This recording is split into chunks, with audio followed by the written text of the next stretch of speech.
Kabayan, naranasan mo rin bang mag-invest ng pera, oras, puso sa isang bagay pero mawala din ang lahat? Ganyan ang naramdaman ko nang bumagsak ang negosyo ko. Pero hindi naman ako pumasok agad doon. Kaya nag-manage ako ng negosyo ng ibang tao para matuto. Nag-aral ako, nag-observe ako, at pakiramdam ko handa na ako. Pero hindi sapat pala ang pagiging handa. Kaya bumagsak din yon. At ang masakit doon, hindi lang pera ang nawala.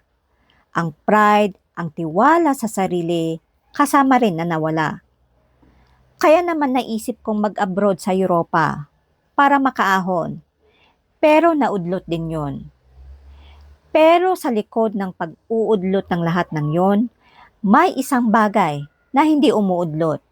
Yung gusto kong may sariling kita, yung hindi ako dependent, at yung alam kong hindi basta mawawala.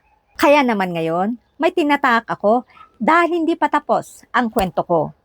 Pero hindi ako yung taong zero plan na walang direksyon. Dahil minsan, yung pagbagsak ay hindi ending, kundi simula pala ng tamang daan.